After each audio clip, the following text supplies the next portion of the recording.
કોઈ પણ સંસ્થા હોય, જેવી રીતે પોલીસ સંસ્થા હોય છે, એના અલગ અલગ ક્ષેત્ર હોય છે.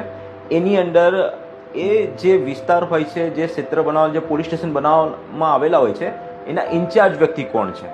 એના ઇન્ચાર્જ એટલે હેડ ઓફ ધી ડિપાર્ટમેન્ટ, જે તમામ પ્રકારની કાર્યવાહી માટે જવાબદાર વ્યક્તિ હોય છે, તો એ પોલીસ ઇન્સ્પેક્ટર કહેવાય છે. પોલીસ ઇન્સ્પેક્ટર દરેક પોલીસ સ્ટેશનના ઉપરી અધિકારી, જે છેલ્લામાં છેલ્લા અધિકારી કહેવાય, જે પોલીસ સ્ટેશનની તમામ કાર્યવાહી માટે જવાબદાર હોય છે, તે પોલીસ ઇન્સ્પેક્ટર કહેવામાં આવતી હોય છે. એમની આપણે યુનિફોર્મ જોતા હોઈએ છીએ તો એમાં 3 સ્ટાર પાડેલા હોય છે, 3 સ્ટારવાળી વર્દી એમની હોય છે.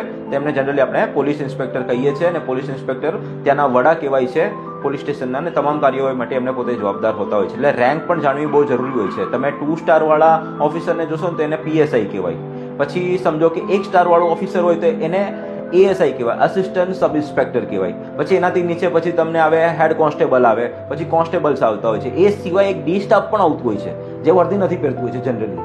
ડી સ્ટાફ એટલે ડિટેક્શન ઓફ ક્રાઇમ માટેની અલગથી બ્રાન્ચ બનાવવામાં, જે અલગથી ડિપાર્ટમેન્ટ બનાવવામાં આવેલું હોય છે, જે ઇન્વેસ્ટિગેશનમાં મદદ કરતું હોય છે. એટલે પોલીસ સ્ટેશને જઈએ ત્યાં આ બધી વસ્તુ જાણવી બહુ જરૂરી હોય છે. કોને મળવાનું છે, કોણ ઓફિસર છે, કેવી રીતનું થાય છે, તો આ વસ્તુ ધ્યાનમાં રાખવી બહુ જરૂરી છે.